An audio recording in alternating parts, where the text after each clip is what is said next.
Wassalamu ala nabiyyina Muhammadin khatamil anbiya wal mursalin wa ala alihi wa sahbihi ajma'in wa ba'du. Bapak Ibu dirahmatullah subhanahu wa ta'ala, segala puji bagi Allah Rabb yang menguasai alam ini kembali memberikan kesempatan kepada kita di antara waktu-waktu sibuk kita untuk urusan dunia kita masih berkesempatan untuk hadir di majelis ilmu ini. Semoga dengan hadirnya kita di majelis ini Allah jadikan hidup kita hidup yang bermanfaat dunia wal akhirah. Allah berikan kemudahan dalam segala urusan-urusan kita. Dan mudah-mudahan Allah berikan kemampuan menjadi orang-orang istiqamah selalu di dalam kebaikan. Dan kita berharap pada kajian kesempatan Rabu kali ini Allah berikan kemudahan pemahaman terhadap keislaman kita, yang mudah-mudahan kita ditakdirkan oleh Allah selalu berada di dalam kebaikan kita. Bapak Ibu dirahmati Allah subhanahu wa ta'ala, kita masih berada di bulan Sya'ban. Sudah lewat separuh bulan Sya'ban, yang mudah-mudahan 2 mingguan lagi kita akan dipertemukan oleh Allah subhanahu wa ta'ala di satu bulan yang hari-harinya penuh dengan rahmat, satu bulan yang hari-harinya adalah maghfirah, satu bulan yang hari-harinya adalah itqun minan nar. Yang mudah-mudahan pada bulan mafhum atas kita diwajibkan oleh Allah subhanahu wa ta'ala mengerjakan satu ibadah yang sudah dikenal oleh umat-umat sebelum kedatangan Rasulullah Muhammad SAW. Jadi kalau kita bandingkan bagaimana syariat umat Rasulullah ini adalah syariat yang paling ringan, mudah, sesuai dengan fitrah manusia. Contohnya apa? Ibadah puasa misalnya.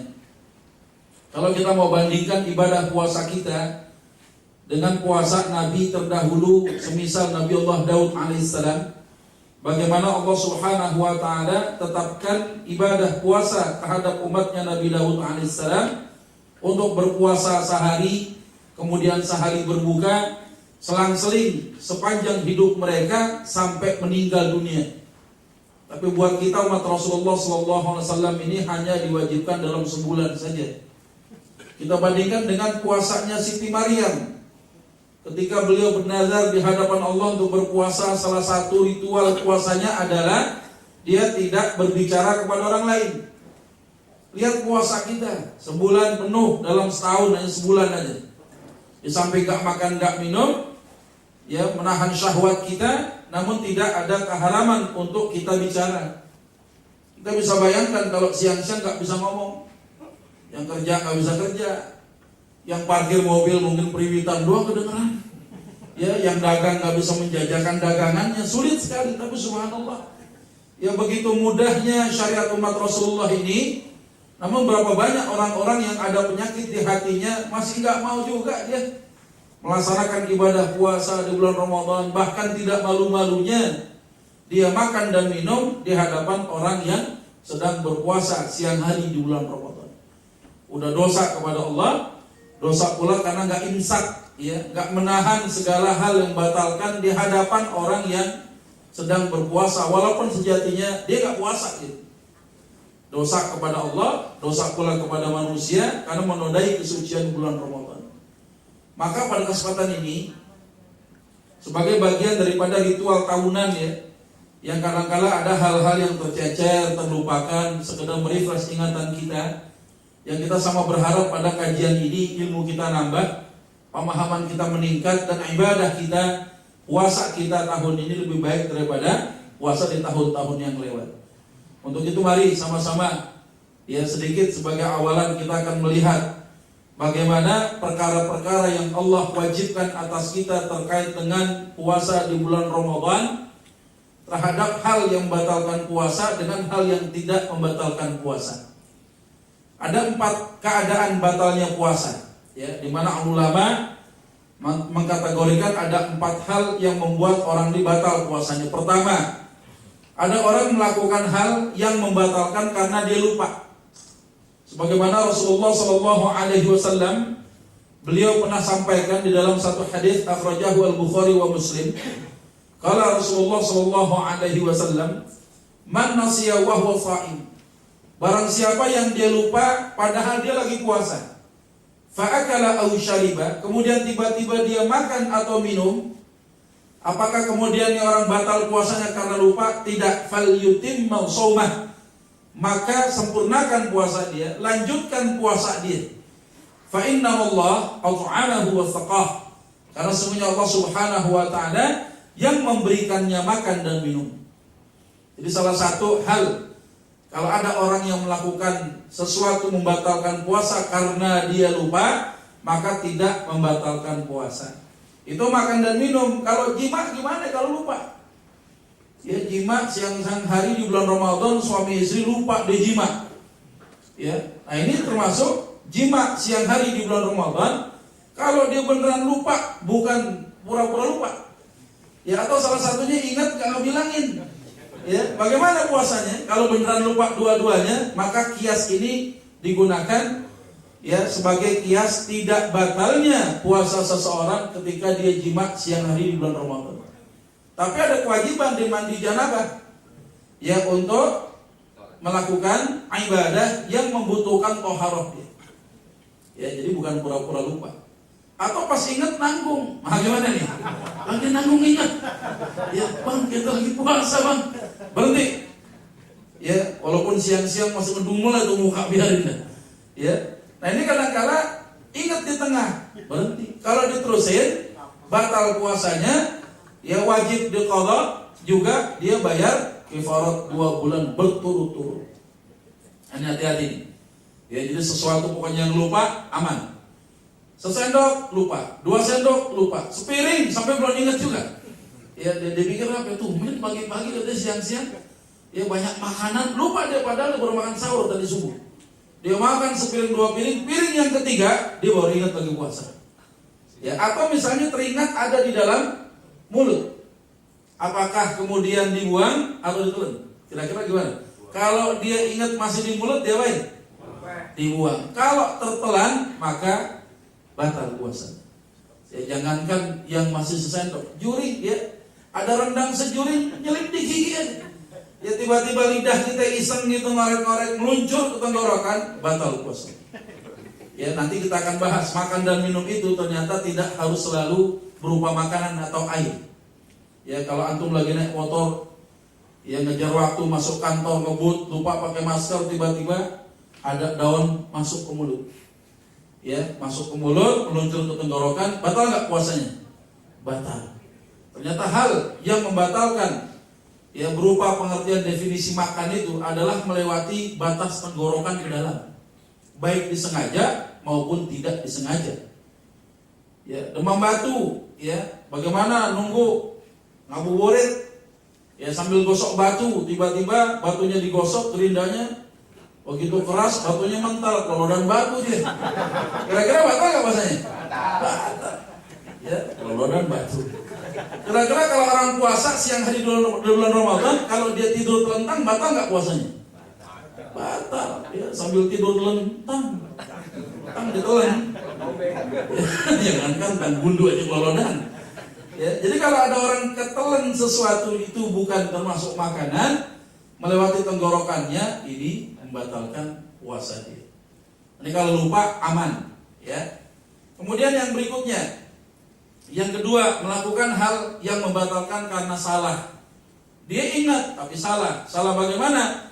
Salah menilai waktu. Lepas beduk subuh, dia sholat, dia ngaji, dia tidur. Ya, tidurnya nggak kira-kira.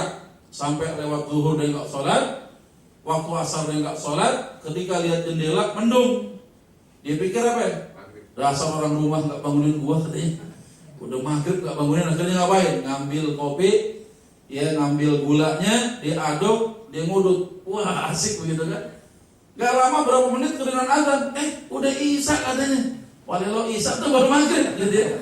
Aneh kalau dia salah menilai waktu, seharusnya dia belum boleh berbuka puasa sebelum tenggelamnya tergelincirnya matahari, dia sudah batal. Batal puasanya wajib mengqadha. Lain dengan orang yang lupa dan tidak ingat apa-apa. Ini karena salah, sama seperti orang yang kesiangan kesubuhan gitu ya, sahur kesubuhan. Ya, mati lampu pada waktu itu, nggak tahu waktu, tiba-tiba dia makan. Ya, padahal azan subuh sudah lewat. Nah, ini orang batal waktu itu. Ketika dia makan, ya, dia batal puasanya, padahal baru mulai, dia wajib untuk mengqadha di hari yang lain. Nah, ini melakukan hal yang membatalkan karena salah ya. Nah kemudian yang ketiga, melakukan secara sengaja tapi ada uzur syar'i. Ya. Nah, sebagaimana orang-orang yang mendapatkan rukhsah untuk tidak berpuasa, ya, orang yang dalam perjalanan. Ya, ulama membagi orang yang masuk dalam perjalanan punya syarat. Syarat minimal 4 burut. Jangan nanya burut apa orang Sunda, bahaya. Ya, 4 burut itu jarak kira-kira di dalam kitab Tahqiq Bidayatul Mujtahid Ibnu Rus Al-Hafiz menuliskan 4 burut itu senilai dengan 88,704 km. Jadi kalau ada orang melakukan perjalanan, ya dia melewati batas minimal 88 km, sekian lebih, dia sudah boleh mendapatkan rukhsah untuk tidak berpuasa. Nah, termasuk juga kalau ada orang melakukan perjalanan dari titik A ke titik C, tiba-tiba dia mampir di titik B, dia nggak boleh lama-lama mampir di titik B. Ya, orang mukim itu supaya musafirnya nggak hilang, 3 jumhur ulama nyatakan itu 4 hari dia bermalam di situ. Tidak termasuk hari kedatangan dan hari keberangkatan. Jadi kalau datangnya hari Senin, Selasa nginep, Rabu, Kamis, Jumat, hari Sabtunya jalan, dia masih musafir. Ya, di kampung itu dia masih musafir. Tapi kalau sudah bermalamnya 5 malam, ditambah waktu keberangkatan 2 hari, ya, datang nggak dihitung, pulangnya juga nggak dihitung. Yang dihitung adalah waktu bermalam dia. Kalau transitnya lebih dari 4 hari, dia sudah bukan musafir. Ya, banyak sekali orang sakit, ya, orang yang kena datang darah haid, ya, wanita hamil dan menyusui, ya, ini ada uzur syar'i yang boleh orang ini untuk tidak puasa. Termasuk juga pekerja berat, ya, kuli-kuli panggul di pasar, ya, sindang-sindang, kuli-kuli sindang tuh, yang kadang serem, ya, kadang lagi tidur dipacu, ya, lagi tidur dilinggis gitu, ya, emang kerjanya bawa tuh alat gitu kan. Aneh, kadang dia gali-gali jalanan siang hari di bulan Ramadan, ternyata dia boleh mendapatkan rukhsah untuk puasa. Tapi ada syarat ketat dari ulama. Ya, syaratnya bagaimana? Itu kuli malamnya kudu niat puasa dulu, makan sahur biar dapat berkah. Siang harinya dia bekerja. Nanti kalau merasakan haus dan lapar yang sangat sampai membuat mata kunang-kunang, ya, perutnya mual, jalan sempoyongan, hampir pingsan mau mati, baru dia boleh buka. Ya, nah ketika dia berbuka puasa dengan kondisi yang mengancam jiwanya ini, dia tetap harus imsak, menahan makan dan minum, tidak boleh di luar orang yang sedang berpuasa. Kebetulan tuh kulit sindang lagi lubang, makan dalam lubang deh. Ya, di dalam lubang deh nggak boleh kelihatan.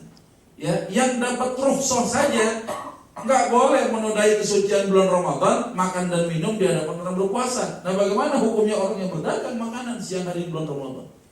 Ini kena namanya dosa wasilah. Al-wasilatu laha li hukmil maqasid. Dosanya perantaraan itu tergantung hukum tujuannya. Kalau ada orang menodai kesucian bulan Ramadan saja yang rukhsah tadi, ya nggak boleh, ya, lebih-lebih dengan menyengaja dia tidak berpuasa, makan minum di hadapan orang banyak. Gara-gara apa? Dipermudah dengan orang yang menjajak makanan siap saji siang-siang di bulan Ramadan. Maka dosanya ya sebanyak orang yang melakukan pelanggaran itu. Nah, berikutnya yang keempat, melakukan secara sengaja tanpa adanya uzur syar'i. Ya, ada hadis yang dianggap bermasalah oleh sebagian ulama, ya, terkait dengan kalau ada orang yang dia nggak puasa dengan sengaja itu, ya. Sebentar kita lihat.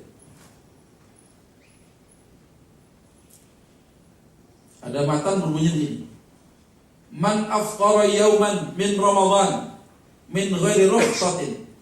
Orang yang sengaja dia enggak puasa pada satu hari di bulan Ramadan, min ghairi rukhsah, padahal dia bukan termasuk orang yang dapat keringanan, lam yaqdihi wa yusama ad-dahri kullu. Maka dia tidak akan dapat mengganti puasanya meski berpuasa terus-menerus. Ini ternyata, ya, matan ini bermasalah. Ya, hadis ini diriwayatkan oleh Imam Al-Bukhari.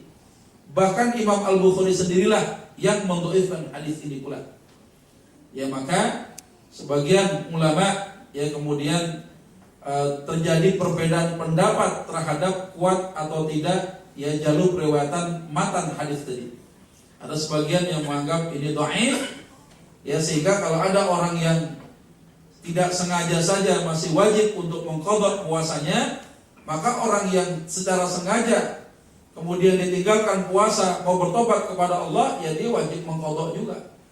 Ya sama seperti bab qadha istilah. Orang mengqadha salat, ya. Ada dari sini perjalanan Jakarta ke Bekasi. Ya kita tahu Bekasi ini kan planet yang terpisah dari bumi ini kan. Kalau ke sana naik pesawat katanya. Ini mohon maaf orang Bekasi. Ya, bahkan ada orang bilang kalau perjalanan udah mulai gajul-gajul, oh berarti Anda sudah masuk wilayah Bekasi gitu. Nah kalau ada orang jalannya 5:30, naik mobil umum, naik bus umum sampai di tengah jalan tol adzan maghrib berkumandang. Kalau kita punya kemampuan ngajak supir, pinggirin kendaraan ke rest area, kita sholat berjamaah, antum jadi imam, anak muadzinnya. Ya, itu cakep. Tapi ini supir boro-boro sholat. Yang biasa tukang ngencingin ban mobil ini. Ya, mana-mana kalau kebelet pipis dikencingin ban mobilnya. Ya, boro-boro mau sholat. Akhirnya apa? Sampai di planet Bekasi, tiba-tiba sampai sholat isya. Nah, bagaimana maghribnya? Apakah hilang? Tidak. Dia wajib mengqadha sholat.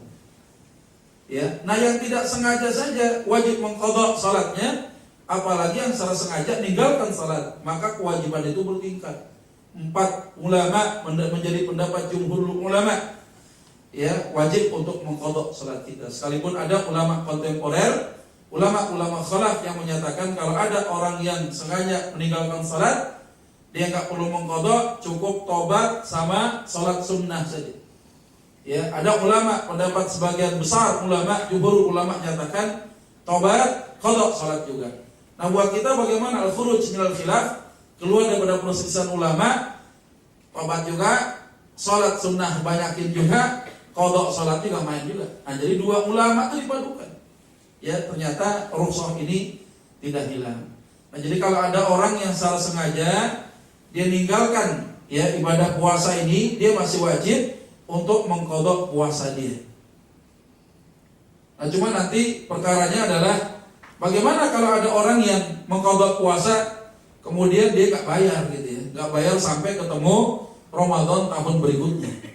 Ya bagaimana hukumnya? Dan ada beberapa kalangan ulama ya yang menyatakan bahwa dia wajib untuk membayar kifarat kelalaian. Kifarat kelalaian ini berupa apa? Dia bayar utang puasa juga, ditambah bayar fidyah juga sebanyak utang puasa yang belum dibayar, sudah lewat Ramadan tahun ini masih nggak bayar juga. Ya, nah kita lihat ya, melakukan secara sengaja tanpa ada udzur syar'i. Ya, di mana makan dan minum, para ulama sepakat ya bahwasannya makan dan minum termasuk hal yang membatalkan puasa. Namun lagi-lagi ulama memperluas pengertian dan kriteria makan dan minum. Pertama, tidak harus makanan. Tadi saya bilang, ada orang kelelawar dan kecoa, ya, ada lagi kerja gitu, beres-beres arsip, tiba-tiba kecoa terbang nyangkut di mulut, kaget ditelan tuh kecoa. Mimpi apa tuh kecoa masuk ke kita? Apa kita yang mimpi? Apa yang kita sampai kecoa masuk dia? Ini kalau ada orang masuk kemasukan sesuatu tidak harus makanan, dia melewati tenggorokan, ya maka itulah yang membatalkan puasa dia. Yang berikutnya tidak harus nutrisi. Orang puasa kepalanya pusing, ya udah makan minum obat deh.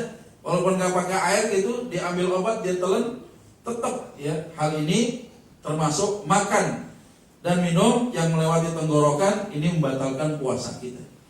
Termasuk asap rokok ya, asap-asap yang sengaja dihirup itu. Ya, ini juga termasuk hal yang membatalkan puasa kita. Kemudian melewati tenggorokan, ini disebut dengan makanan. Kalau masih di mulut itu tidak membatalkan puasa. Ya, orang berwudu, kumur-kumur, batal nggak puasanya? Batal nggak? Enggak, ya kecuali air itu tertelan. Maka hukum berkumur ulama menyatakan makruh. Kenapa kok disebut makruh? Karena khawatir takut tertelan. Ya, takut tertelan itu, makanya makruh. Ya, bukan berarti nggak boleh. Nah, kemudian ya masuk ke dalam tubuh. Ya, termasuk kriteria makan adalah masuknya benda-benda dari luar ke dalam tubuh manusia, meskipun tidak lewat mulut. Contohnya apa? Orang disuntik, kalau disuntiknya obat nggak masalah, tapi kalau disuntik yang masuk cairan infus ini bermasalah. Ya, orang puasa seger amat gitu ya. Pagi-pagi dia jogging, siang-siang keliling Senayan 10 kali. Tahunya ngantongin infus di ininya. Di kantongnya orang-orang di kantong nyimpan handphone, diinfus di kantong. Ya, pantesan kuat gitu ya. Nah, ternyata infus ini adalah cairan berupa makanan yang dimasukkan dalam tubuh manusia. Ini hal yang membatalkan puasa kita, kecuali obat yang tidak melewati mulut kita. Ya. Nah, kemudian tidak harus sengaja. Masuknya benda-benda itu ke dalam tubuh kita bisa dengan cara sengaja, tapi kalau masuk secara sengaja termasuk juga hal yang membatalkan puasa kita. Ya, jatuh tersungkur dari motor, jatuh ya ditumpukan pasir. Ya, nggak cuma pasirnya yang ketelan, kembang pasirnya ketelan. Ya, geli juga tuh kembang pasir ketelan. Ya, nah ini kalau sampai masuk ke mulut kita sedikit aja batal ya puasanya. Kenapa? Sengaja dan tidak sengaja masuk ke dalam mulut, hal ini membatalkan puasa kita. Nah, jadi ulama ya membatasi itu. Ya, nah kemudian yang kedua adalah jima. Ya, jima ini baik keluar cairan atau tidak, dia sempat bertemu, batal puasanya. Kalau ada orang baru main di pinggir kasur, ya gocek-gocek bolanya, nah ini nggak sampai dia cumbuan gitu ya, nggak sampai terjadi jima, nggak ketemu khitannya, tiba-tiba keluar spermanya, puasanya batal, nggak wajib berkifarat, dia hanya wajib mengqadha puasanya saja. Tapi hukumnya makruh. Ya, pernah ada anak muda menghadap Nabi, ya Rasulullah, kalau saya siang-siang cumbuan bulan Ramadan boleh enggak? Kata Nabi, nggak boleh. Tiba-tiba ada orang tua datang dari reot. Ya, udah kelihatan tua sekali. Mungkin kalau kita ajak boncengan motor, wah bunyi. Apa yang bunyi? Kulitnya kena angin. Kita bingung juga, nih bunyi motor baru diservis kok bunyinya begini gitu. Ternyata orang tua bunyi nih kulitnya. Nah, ada orang tua yang bilang sama Nabi, ya Rasulullah, kalau saya siang-siang bulan Ramadan cumbuan sama bini saya boleh nggak? Boleh. Kenapa kok yang anak muda nggak boleh, yang tua boleh? Nah, Nabi ini salah satu kekhususan syariat buat Nabi. Nabi boleh menetapkan hukum sesuai dengan kesukaannya Nabi terhadap beberapa orang. Ya, dilihat kapasitasnya. Yang laki-laki itu nyetok pengantin baru. Ya, kalau Nabi bilang boleh, khawatir nanti malah naik ke level 9. Ya, kalau keripik pedas level 9 tuh hotnya luar biasa. Ya, jadi kalau ada orang yang menghadap Nabi muda, wah ini kacau ini, setrumnya masih kencang. Tapi kalau yang tua tadi, ya biar dibanting-banting ini gak akan kejadian sampai level 9. Makanya Nabi memberikan kekhususan syariat kepada siapapun. Ya, ini hak Rasulullah. Jadi jima yang membatalkan puasa adalah bertemunya dua khitan walaupun tidak dia mengeluarkan cairan. Ya, dia batal puasanya, wajib untuk mengqadha puasanya ditambah dengan membayar kafarat 2 bulan berturut-turut. Kemudian juga mengeluarkan sperma dengan sengaja. Ya, ada orang yang mimpi tidak sengaja, itu tidak membatalkan puasa. Ya, mimpi siang hari bulan Ramadan, mimpi gelisah, ya lagi ngerasain geli-geli pas bangun basah gitu ya. Ini tidak membatalkan puasa ketika dia mimpi. Namun ulama membedakan. Ada orang yang menghayal terus, membayangkan wanita terus sampai dia capek tertidur, dia akhirnya dapat juga tuh mimpi. Ya, ini ada sebagian ulama batal ya. Kenapa? Kan dari awal ada unsur-unsur kesengajaan. Ya, maka ketika seorang secara sengaja melakukan hal-hal yang berupa tindakan fisik sampai keluar maninya, walaupun tidak sampai kepada bentuk jima, maka hal itu sudah termasuk membatalkan puasa kita. Ya, nah tadi terlanjur jima, lupa padahal lagi puasa, aman. Kiasnya adalah kalau ada orang lupa makan dan minum lagi puasa, fal yutim mausomah, maka lanjutkan dia puasanya. Nah kemudian ya istiqaah adalah muntah ya. Muntah adalah kalau seorang kalau dia sengaja nggak cuma nyolok-nyolok mulut doang, ya dia pengen buang reak, ya reak disuruh keluar, ternyata reak disuruh keluar ngajak teman-temannya, wah muntahnya banyak, ya sehingga kalau sudah temannya keluar, teman-teman reak ini sudah keluar, ada upaya dengan sengaja dia muntah, maka dia termasuk hal yang membatalkan puasa seseorang. Kecuali ada orang yang naik mobil, yang mabuk perjalanan, kemudian dia muntah, yang muntahnya sendiri najis, ya kalau tidak selebar lebih dari telapak tangan ya masih aman. Tapi kalau sudah lebarnya muntah itu lebih daripada telapak tangan, Al-Imam Malik rahimahullah menyatakan dia sudah disebut najis. Ya, maka hal ini baju yang terkena muntah ini ya harus dibersihkan sampai hilang 3 unsur kenajisannya. Nah berikutnya juga murtad ya. Yang disebut murtad ini orang nggak harus kelihatan gua membina agama, enggak. Ada orang bilang begini, dia puasa tapi nggak sholat. Kenapa nggak sholat? Karena saya nggak percaya ada kewajiban sholat. Ya, Allah ini nggak mewajibkan saya sholat. Kenapa? Ya karena makom saya berbeda dengan makom antum. Nah, ini orang ini setelah murtad dia. Dengan ucapannya telah murtad, dia telah menolak salah satu dari rukun Islam. Nah, orang yang sudah murtad begini, udah puasanya batal. Nanti kalau masuk Islam lagi, dia wajib untuk mengqadha selama dia murtad, tinggalkan ibadah-ibadah itu. Ya. Nah, berikutnya dapat haid atau nifas. Wanita mendapatkan menstruasi atau nifas, ini haram hukumnya dia berpuasa. Ya, termasuk juga ibadah-ibadah yang lain ya yang diperintahkan oleh Nabi, puasa ini wajib diqadha, ya. Fala wala nu'maru biqada'is shalah. Tapi kami tidak diperintahkan untuk mengqadha salat kami untuk wanita. Jadi wanita yang datang menstruasi tidak ada kewajiban untuk mengqadha salatnya, tapi wajib untuk mengqadha puasanya. Baik, itu sekedar pengantar. Saya berharap hari ini tema besar kita semuanya adalah Anda bertanya, Ustaz menjawab, karena terlalu banyak sekali pembahasan kita dan kita sama-sama berniat. Ketika antum bertanya, orang yang mendengarkan jadi ilmu. Silakan kalau ada pertanyaan seputar fikih puasa. Ya, betul. Ustaz tanya dong, kalau rumah tangga masak terus diicip, karena kan ibu rumah tangga masak Ustaz diicip, kalau berarti kan gak ada matang borokah juga, karena indra pemerintah kan cuma cukup di lidah Ustaz. Itu gimana Ustaz? Batal nggak Ustaz? Ya. Jadi pernah sahabat Umar bin Khattab radhiyallahu anhu, beliau datang kepada Nabi, ya Rasulullah, celaka ya Rasulullah. Kenapa wahai Umar kau katakan dirimu celaka? Siang hari bulan Ramadan saya mencium istri saya, batalkah puasa saya Rasulullah? Apa kata Nabi? Ya, Nabi kemudian balik tanya, kira-kira kalau orang puasa siang hari bulan Ramadan dia berkumur batal tidak? Apa kata Umar radhiyallahu anhu? La ba'sa bidzalik. Enggak ya Rasulullah, enggak apa-apa. Maka kalau ada orang mencium istrinya tidak batalkan puasa, orang berkumur selama air itu masih ada di daerah mulut tidak tertelan, ini tidak membatalkan puasa. Termasuk masalah mencicipi makanan. Ya, dicicipin, ya buang lagi. Ya, masih kurang, cicipin lagi. Ya, buang lagi. Udah sesendok aja deh gitu. Ya nyicipinnya. Berasa diam, tapi jangan sampai ketelan, ya buang lagi. Tapi dihukum bagaimana ulama? Makruh hukumnya.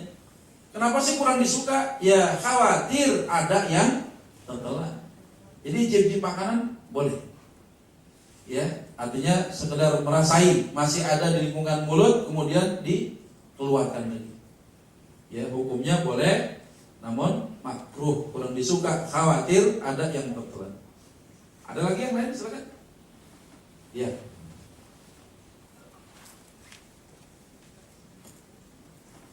Assalamualaikum warahmatullahi wabarakatuh. Waalaikumsalam warahmatullahi wabarakatuh. kalau batasan sahur, Pada saat kita misalkan telat sahur terus Ya. ada azan, kita masih boleh makan nggak?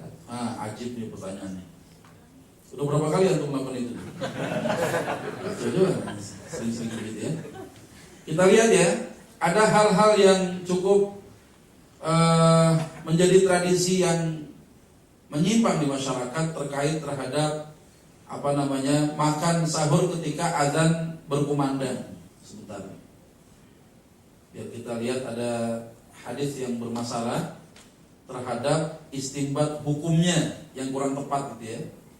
Nah ini hukum makan sahur ketika azan subuh. Ada hadis bunyinya begini.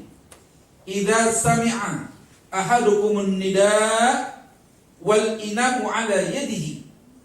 Kalau ada salah seorang di antara kalian mendengar azan sementara dia masih megang piring, piringnya ada makanan. Ya bukan piringnya doang nih.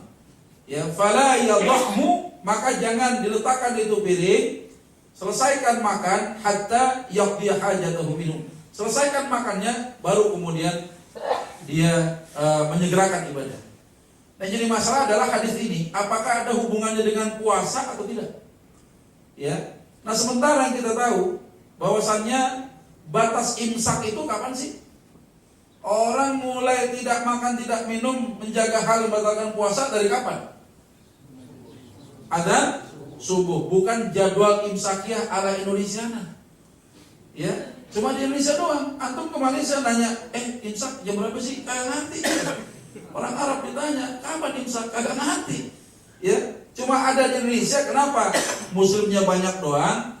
Banyak yang awam untuk melihat tentang perbedaan antara fajar kadhib dengan fajar shadiq.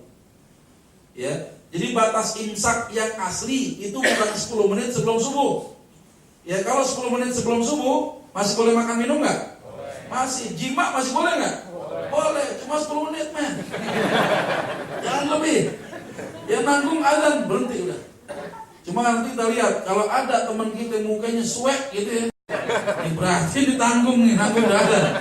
Ya. Dan jadi kalau ada 10 menit dia mau jima boleh aja. Tapi sanggup nggak 10 menit? Ya main cepet tuh main cepet. Ya, nah ini boleh. Nah cuma banyak orang-orang yang nggak bisa menilai itu.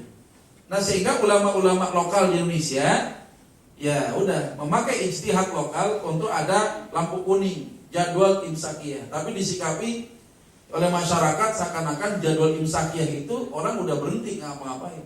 Padahal baru lampu kuning doang. Ya yang doyan mudut-mudut ke sana. Ya tapi hati-hati memang. Ya 10 menit ya. Nah ternyata kalau dimaksudkan imsak itu adalah fajar shadiq, masuknya waktu subuh. Azan subuh di masa Rasulullah berapa kali? Ayo siapa tahu? Azan subuh di masa Rasulullah berapa kali? 2 kali. Anna Bilalan kana yu'adzinu bilail. Tatkala Bilal adzan pada waktu malam, faqala Rasulullah bersabda, kulu washrabu. Ayo makan dan minum kalian. Sahur. Di sana adzan bangunin sahur. Bukan mukul-mukul kaleng bangunin. Sahur Bu, bukan. Adzan. Ya Rasulullah kulu washrabu. Makanya sunnah puasa itu adalah mentakhir makan sahur. Ya, jadi ketika Bilal adzan itu waktunya sahur. Hatta ya makan dan minum sampai yu'adzina Ibnu Ummi Maktum, sampai terdengar adzan yang dikumandangkan oleh Ibnu Ummi Maktum. Fa innahu la yu'adzinu hatta yatlu'al fajr. Karena Ibnu Ummi Maktum tidak akan adzan kecuali waktu subuh sudah masuk. Nah, jadi kalau ada orang mengatakan tadi ya, kalau adzan dengar, nah ini hadisnya, ini enggak tepat. Ya, apalagi di Indonesia kebanyakan orang azan subuh cuma sekali. Udah gitu tiap masjid beda-beda azannya. Yang ini baru azan, kita makan belum mau berhenti, yang sana baru mulai. Ya, karena berbuatnya kesiangan gitu kan. Mulai lagi, TV juga baru mulai, makan lagi kapan selesai? Ya, ini kan repot gitu ya. Masjid banyak, yang azan juga banyak. Mau denger yang mana azannya? Ini kan jadi masalah nanti ya. Nah, kita sepakati bahwa hadis ini sahih, tapi penempatan hukumnya bukan untuk perkara puasa, tapi masalah salat. Ya ketika itu Umar radhiyallahu an bersama Nabi pernah makan, terdengar panggilan adzan, beliau bersegera, munculnya hadis ini. Dengar adzan ya udah makan dulu aja. Itu ketinggian ilmu seseorang itu. Ya. Kita enggak boleh menghujat iman lu cuma diukur sama sepiring nasi bungkus padang. Salat dong, ya enggak bisa. Ada dalil yang bolehkan begitu. Ya makan sampai selesai, baru kemudian salat. Untuk puasa nggak tepat. Kenapa? Karena adzan subuh di masa Rasulullah adalah 2 kali. Sekalipun ada cuma sekali, itulah waktu imsak sesungguhnya. Kalau ada orang pada saat adzan dia masih melanjutkan makan sahurnya, Bang, puasanya langsung batal. Dia wajib mengqadha di hari yang lain. Ya, ada lagi? Silakan ayo. Ayo. Kalau bayar fidyah harus makanan itu bisa digantikan uang. Ya, bayar fidyah kan aslinya adalah ta'am miskin. Ya, dia memberi makan orang miskin. Kalau sudah bicara makan, ya, bagaimana ulama berpendapat? Jumhur ulama nyatakan kasih makan sekali aja dan si miskin ini kenyang, cukup untuk bisa membayar utang puasa dia sehari. Ya, tapi ada pendapat yang kontemporer yang menyatakan bahwa uruf di Indonesia ini, ya, terkait dengan makanan ini, ternyata orang kenyang tuh makan 3 kali, pagi, siang, dan malam hari. Tapi kalau ada pendapat yang menyatakan cukup sekali dia makan, kemudian dia kenyang, orang miskin ini ya boleh. Bagaimana kalau diganti uang? Ya, ini ada kaidah namanya istihsan. Ya, kaidah istihsan ini teori kemudahan efektif yang sering dipakai oleh salah seorang ulama, ya, diantaranya adalah Abu Hanifah. Ya, ulama-ulama Hanafiyah mengambil kaidah istihsan ini. Salah satu contohnya zakatul fitr itu bisa diganti dengan uang. Tapi Imam Syafi'i rahimahullah beliau menolak kaidah istihsan ini. Ya, yang namanya zakat fitr ini adalah asalah, ya, bahan makanan pokok, tidak bisa diganti dengan uang. Ya, tapi ada ulama yang menyatakan boleh dengan uang. Ya, Abu Hanifah ini nyatakan kenapa? Untuk orang yang di kota besar banyak pilihan, itu lebih efektif adalah uang. Tapi kalau tinggalnya di hutan, dikasih duit segitu banyak, dia mau beli kemana? Apa tasan jualan gitu kan? Dia bingung. Lebih baik adalah bahan makanan pokok yang diberikan karena lebih manfaat. Tapi kaidah ini tidak digunakan oleh Al-Imam Asy-Syafi'i rahimahullah. Nah, jadi kalau bagaimana kalau diganti dengan uang, kurang afdol gitu ya. Afdolnya adalah dia memberi makan kepada orang miskin. Sekali makan saja, jumhur ulama menyatakan dia sudah cukup untuk membayar satu hari dia tinggalkan hutang puasa dia. Ada lagi yang lain? Ayo. Ya. Kan kalau kita mau sholat taraweh, itu kan saya pernah dengar bahwa kalau kita mau sholat 5 waktu itu kita lebih baik ke masjid terdekat. Iya. Kalau taraweh gimana? Baik. Kan banyak orang yang ke Istiqlal mana-mana gitu. Iya. Jadi Nabi ketika ada syariat tentang sholat sunnah tarawih, Siti Aisyah radhiyallahu anha pernah beliau meriwayatkan tentang bagaimana Nabi melakukan sholat tarawih. Ya, sepanjang hidup beliau hanya di masjid sekitar 3 atau 4 malam saja. Disebutkan 3 malam, malam yang keempatnya atau malam yang ketiganya orang-orang berkumpul tapi Nabi nggak datang. Ya, keesokan harinya Nabi ditanya, ya Rasulullah, kenapa engkau tidak hadir di masjid? Ya, hampir-hampir kata Nabi, Allah mewajibkan atas kalian karena semangat kalian untuk melaksanakan ibadah di masjid. Ini sebagai bukti bahwasanya salat tarawih adalah perkara yang sunnah. Nah, bagaimana sunnahnya? Apakah harus dilakukan di masjid atau di rumah? Ya, di masjid kita dapat fadilahnya juga. Ya, di rumah ada cara supaya kita bisa mendapatkan fadilahnya kalau mau di rumah. Ya, kalau mau di rumah, ambil waktunya sepertiga malam terakhir. Ya, ambil itu. Kemudian apa lagi? Kalau mau berjamaah sama keluarga, silakan aja, nggak masalah. Ya, nah kalau mau dapetin semua keutamaannya, besok jadi pengurus masjid, ya bikin tarawih. Kalau bisa nih, kerjainnya tarawih tahun ini ya jam 2:30. Ya, berjamaah di masjid, ya. Kemudian malamnya datang kalau mau. Tapi orang-orang pasti kagak datang. Ya, bikin 2:30. Kenapa? Supaya dapat fadilahnya, keutamaannya. Tapi lagi-lagi kalau mau ada yang menjahit berjamaah silakan. Yang mau di rumah juga silakan. Bahkan kalau ada orang yang nggak sholat tarawih, boleh nggak? Boleh juga. Kenapa? Karena perkara sunnah aja, tapi nggak cerdas orang. Ya, ini nggak mau ngambil keutamaan. Ya, sholat qiyamul lail di bulan Ramadan ini. Jadi boleh aja Pak, antum mau pilih silakan. Karena barangkali kesibukan kerja ya, dari sini pulang barangkali sudah terlambat, antum mau kerjakan di rumah silakan. Nah, kalau seandainya sudah sholat tarawih, mau sholat tahajud lagi boleh nggak? Boleh nggak kira-kira? Habis tarawih kita tahajud lagi boleh nggak? Ya boleh. Kenapa? Karena antara sholat tahajud dengan sholat tarawih adalah sesuatu yang berbeda. Ya, cuma kalau witir, ya, la witrani fil lailah, tidak ada 2 witir dalam satu malam.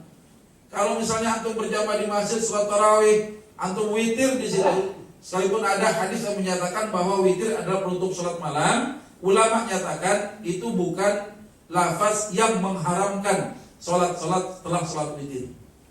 Ya, oleh karena itu kalau ada orang witirnya di awal, ya dia tutup atau dia sempurnakan sholat tarawihnya, dia masih boleh sholat tahajud, tapi tidak perlu witir lagi karena sudah duluan. Atau witirnya ditakhir, boleh juga. Ya, dia tarawih kemudian dia pulang, dia sholat tahajud lagi, kemudian ditutup dengan witir, boleh. Ya, la witrani fil lailah, tidak ada 2 witir dalam satu malam. Ya, ada lagi akhwatnya silakan. Ada? Ya. Tadi yang mengenai suntik, tadi suntik kalau infus tadi terusan kata ya? Enggak, kalau suntik isinya obat enggak. Yang penting enggak melewati ya THT lah, tenggorokannya. Jadi kalau yang disuntik isinya cairan infus dan itu berupa makanan, ini batal nih. Kalau donor darah berarti apa saja? Kalau donor darah, kalau dikiaskan dengan bekam misalnya, 3 ulama jumhur menyatakan bekam itu tidak membatalkan puasa. Alasannya ada hadis yang paling akhir, Ibnu Abbas meriwayatkan bahwasannya Rasulullah pernah ihtajama wa huwa shaim. Rasulullah pernah berbekam padahal beliau lagi puasa. Ya. Sementara tiga pendapat ulama Al-Hanafiyah, Al-Maliki, Asy-Syafi'iyah menyatakan demikian. Yang berbeda adalah Imam Ahmad bin Hanbal. Ulama-ulama Hanabilah nyatakan bahwa bekam, orang yang membekam dan orang yang dibekam itu batal puasanya. Nah, bagaimana kalau donor darah? Ya, donor darah kalau mau dikiaskan mengeluarkan darah juga gitu ya. Nah, ini kalau tidak mengakibatkan mudarat, dia nggak kemudian lemas, ya hancur puasanya gara-gara lemesnya tadi keluar darahnya itu, maka selama masih aman ya boleh aja hukumnya. Tapi dihukumi oleh ulama makruh gitu, karena khawatir aja. Padahal donor darah kan bisa dilakukan pada malam hari itu setelah dia berbuka. Jadi kalau pun dilakukan tidak membatalkan puasa. Masih ada lagi? Ya, silakan. Ini mengenai niat puasa. Ya. Ada yang bilang harus diucapkan setiap malam, ada yang bilang satu kali malam aja. Ya. Terus sama ya doa untuk berbuka yang sesuai hadis kemarin. Ya, baik ya. Masalah niat, ya masalah niat orang ini berpuasa. Ya. Jadi kalau ada orang berniat untuk melakukan ibadah, niat itu wajib. Tapi apakah lafaz itu bagian dari niat? Belum tentu. Tapi kalau antum berbuat, niat udah bagian daripada perbuatan itu. Contoh hari ini, nanti habis taklim, ana mau ke kantor sebelah gitu. Itu kan baru ngomong teh, baru lafaz ya. Tiba-tiba antum masih ngejedok di sini. Apa sih ngejedok? Setelah ngejedok apa namanya? Diam aja di situ. Kok nggak jadi bang? Iya nggak jadi. Berarti apa? Lafaz itu belum tentu niat. Ya artinya tidak perlu dilafazkan, dia di hati saja sudah sah. Nah cuma ada dua ulama yang masyhur lah ya, Imam Malik, Imam Syafi'i yang belum menyatakan bahwa untuk menguatkan niat di hati itu perlu dilafazkan. Makanya ada lafaz usolli, fardul maghribi dan seterusnya, itu ternyata bukan ucapan Nabi. Bukan lafaz yang keluar dari lisan Rasulullah, tapi hasil ijtihad ulama yang menyatakan bahwa niat itu wajib dan untuk menguatkan niat perlu dilafazkan. Tapi ulama yang lain, ya niat itu tidak perlu dilafazkan. Dia dengan makan sahur dia berniat di hatinya saja sudah boleh. Nah ulama yang menyatakan wajib dilafazkan, ini berbeda juga. Kayak Imam Malik rahimahullah, beliau berijtihad bahwa kalau bisa niat mas sebulan penuh. Ya 1 hari untuk 1 bulan. Kenapa? Khawatir kalau niat itu terlupakan. Ada pula ulama lain yang setuju dengan adanya lafaz terhadap niat ini harus tiap malam ya dilafazkan. Nah yang berkembang itu sekarang niat-niat lafaz untuk sholat, ya niat-niat untuk kemudian puasa itu tidak bersumber dari lisan Rasulullah SAW. Tapi niat itu sendiri adalah wajib. Dia menjadi rukun.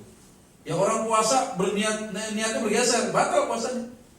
Ya, dia lagi puasa, lihat makanan, gue batal aja dah. Ya udah, dia sebenarnya udah bergeser niatnya, batal puasanya. Ya, nah terkait dengan apa tadi doa orang mau berbuka puasa ya, kita sering dengar ya, ketika ada orang yang berbuka puasa, seringkali yang dibaca adalah sebentar, ya, Allahumma laka sumtu wa bika amantu. Kita lihat nih apakah benar yang dibaca oleh Rasulullah seperti ini. Karena Rasulullah sallallahu alaihi wasallam idza aftara. Ketika Rasulullah setelah berbuka, aftara ini fi'lul maudhi.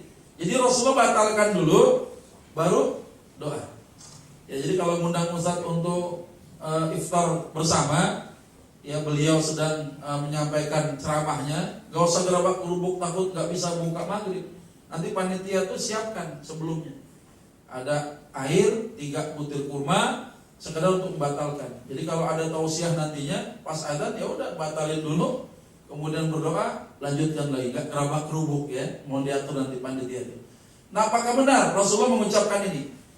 Allahumma laka sumtu wa ala rizkika aftartu fataqabbal minni innaka antas samiul alim. Ya apakah ini dibaca Rasulullah? Kita lihat. Hadis ini diriwayatkan oleh Abu Daud dalam sunannya. Ya bahkan Ibnu Hajar Asqalani menyatakan bahwa hadis ini gharib, ya enggak dikenal, bahkan sanadnya lemah sekali. Ya bahkan kemudian Ya, Albani di dalam Dhaif Al-Jami' menyatakan doa dengan lafaz yang semisal semua berkisar antara lemah dan munkar. Ya, pertama itu. Lalu yang dibaca oleh Nabi sebenarnya yang mana?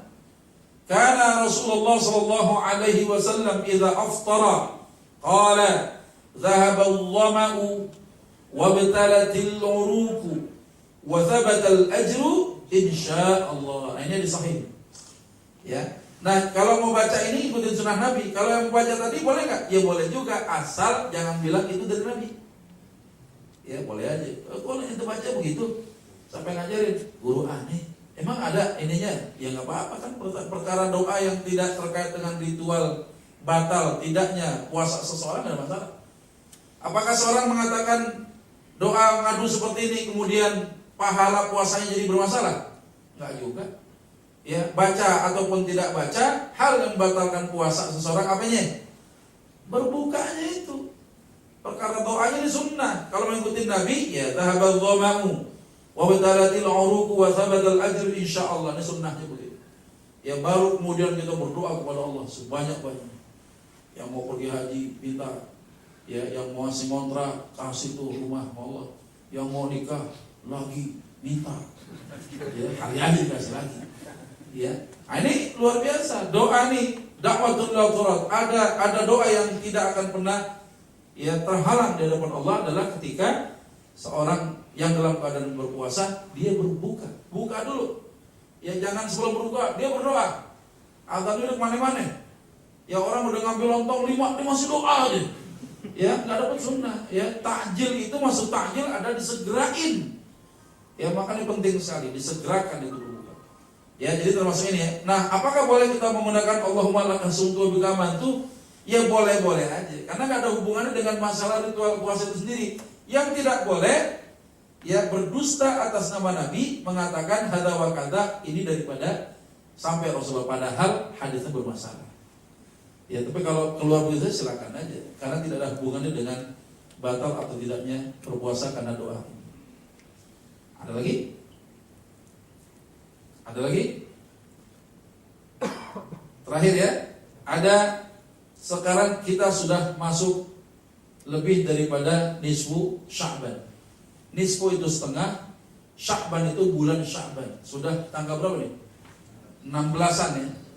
Ya, ada matan yang berbunyi idzan tasafa Sya'ban fala tasumu. Kalau bulan Sya'ban sudah masuk separuh, janganlah kalian berpuasa. 3 ulama kecuali Imam Syafi'i menyatakan kalau ada orang mau puasa dan dia biasa puasa Senin Kamis di tiap bulan itu, dia tidak ada larangan untuk tidak boleh berpuasa walaupun sudah lewat setengah bulan Sya'ban. Apalagi kalau ada orang yang mengqadha puasanya, dia belum sempat bayar walaupun sudah lewat setengah bulan Sya'ban, silakan puasa. Tapi hukumnya makruh. Ya, kurang disuka, lu kemana aja kemarin? Ya, bayar utang nggak dibayar-bayar gitu, mepet berbayar.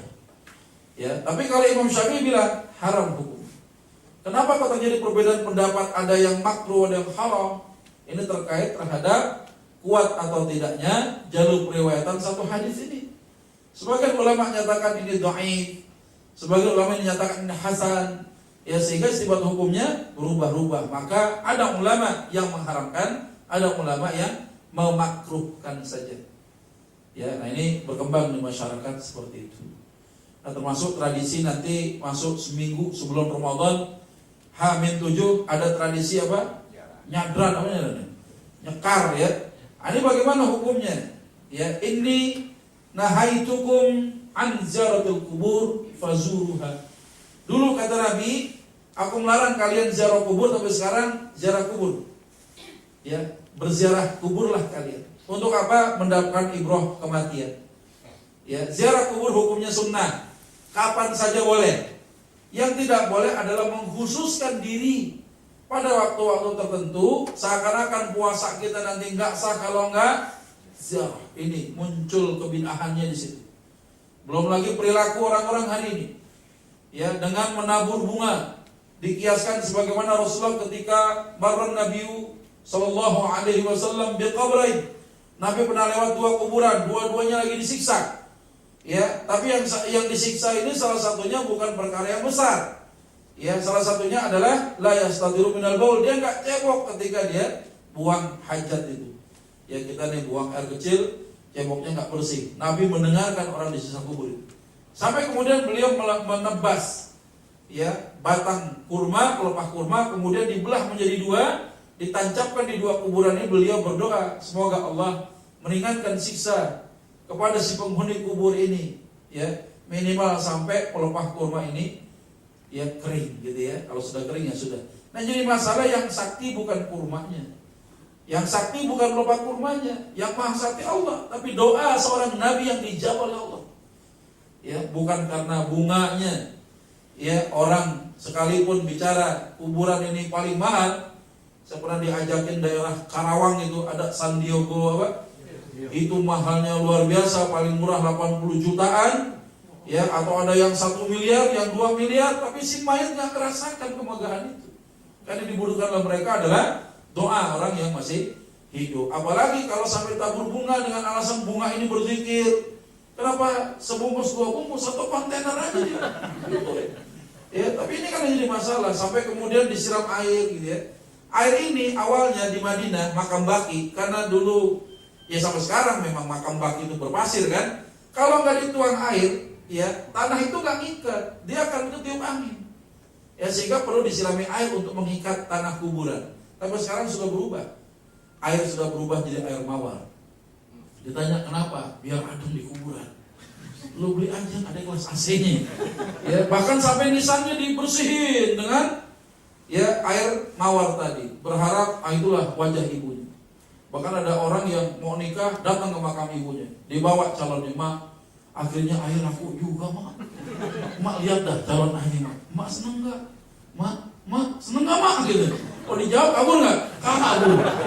Lah aku sih gitu. Ya padahal ya kunjan yang ini ketawa cekiknya itu kunjan. Ya jadi kadang-kadang gitu dipeluk nisannya ini yang menjadi khawatir ya. Kawan-kawan kita terjerembab kepada ritual-ritual yang tidak ya diterima oleh syar'i. Ini kita khawatir begitu. Urusan ziarah kuburnya ya boleh silakan. Ya dibiasain. Ya hindarkan pengurusan. Kalau tahun ini dulu sering, tahun ini enggak dulu deh. Yang penting doa aja di rumah untuk menghindarkan fitnah. Saya nggak ngelarang gitu ya, untuk menghindarkan fitnah. Dan kalau perlu berangkat juga sampaikan ke keluarga begitu.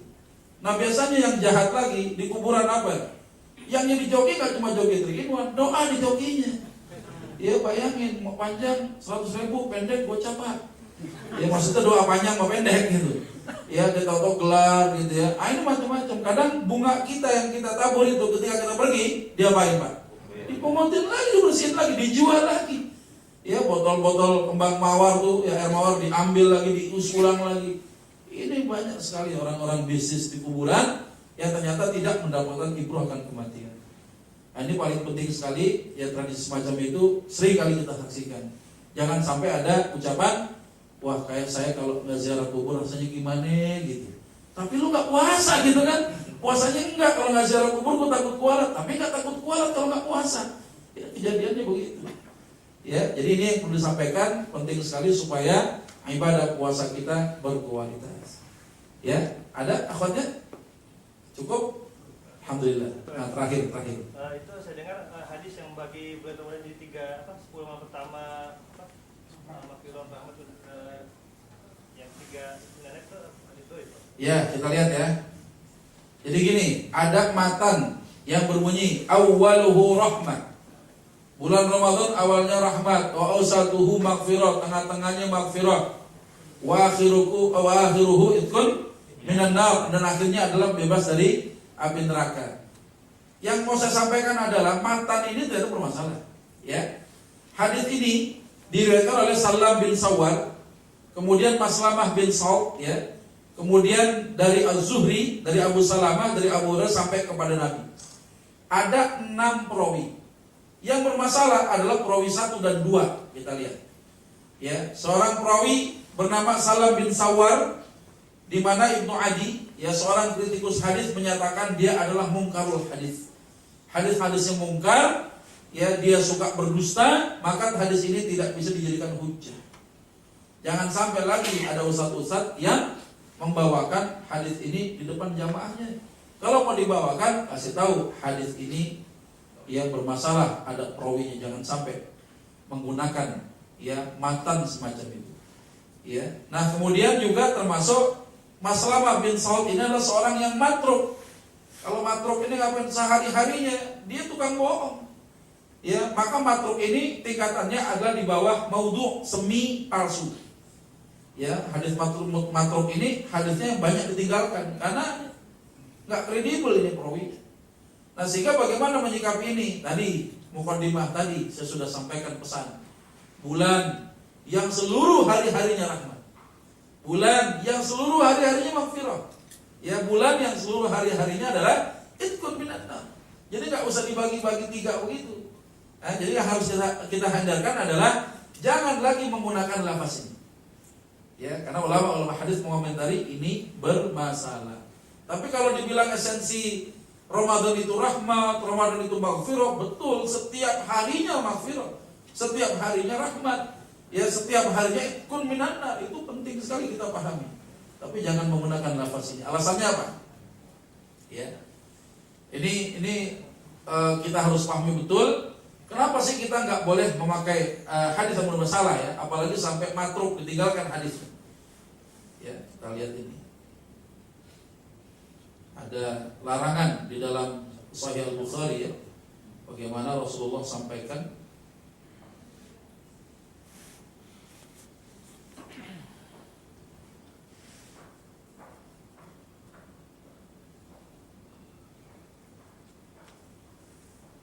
ada, kelihatan nggak Pak? Bab ismun, dosa man kadzdzaba 'ala nabi. Tentang dosanya berdusta atas nama Nabi. Ya, kita lihat ya hadis yang masyhur di kalangan kaum muslimin ya. Ketika ada sahabat Rasulullah malamnya mimpi. Ya, nanya kepada Nabi, ya Rasulullah, sesungguhnya aku bermimpi bertemu dengan engkau.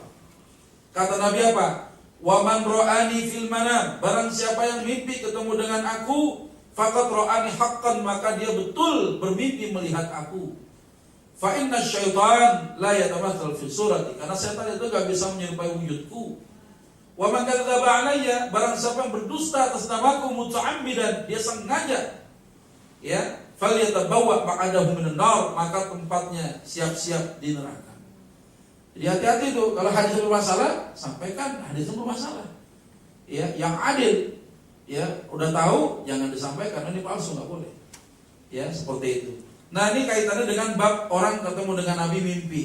Sahabat yang hidup sezaman dengan Nabi wajar, kenal Nabi mimpi akhirnya ngadu. Kalau hari ini ya siang-siang ada orang malam mimpi ketemu dengan Nabi, yang kita cirinya nggak tahu, bagaimana hukumnya? Ya, selama itu dalam mimpi Nabi hanya senyum, barangkali daripada mimpi datang dari Allah Subhanahu wa taala. Meluk kita boleh, tapi kalau dalam mimpi Rasulullah mengucapkan beberapa kata-kata yang mengandung syariat baru, ini bermasalah. Ya, yang kedua, bahasa Nabi itu apa yang digunakan? Gue mimpi ketemu Nabi, bahasanya apa?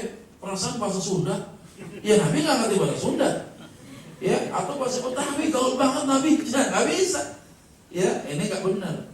Setan memang tidak bisa berubah wujud Nabi, tapi ngaku-ngaku kan bisa. Kenapa kok ngaku-ngaku bisa? Karena kita tidak hidup sezaman dengan Nabi. Ya, khawatir menjadi fitnah. Ya gitu ya. Jadi nggak boleh kita berusaha atas nama Nabi. Mudah-mudahan itu kita sama-sama berharap pada Allah. Allah luaskan rezeki kita, Allah berikan kemampuan, kekuatan kepada kita, istiqamah di dalam salat kita, istiqamah di dalam puasa Ramadan kita, istiqamah di dalam sedekah kita. Sedekah inilah yang mudah-mudahan cara cerdas untuk memberikan kesempatan puasa kita barangkali tahun lalu rusak dengan memberikan makan kepada orang yang sedang berbuka puasa, maka bisa seseorang mendapatkan 10.000 kali dia berpuasa. Karena sebanyak orang diberikan makan itulah Allah Subhanahu wa taala menyempurnakan pahala puasa kita tanpa mengurangi pahala orang yang berpuasa ketika dia berbuka kita kasih makan dan minum. Ya, semoga Allah berikan kekuatan kepada kita. Subhanakallahumma wa bihamdika asyhadu an la ilaha illa anta astaghfiruka wa atubu ilaik. Assalamualaikum warahmatullahi wabarakatuh.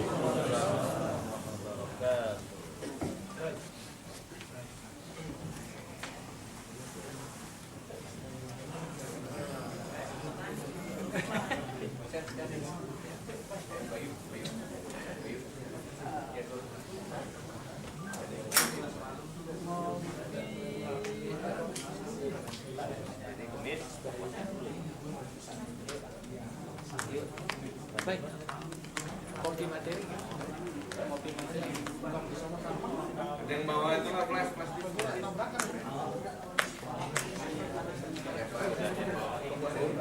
Baik.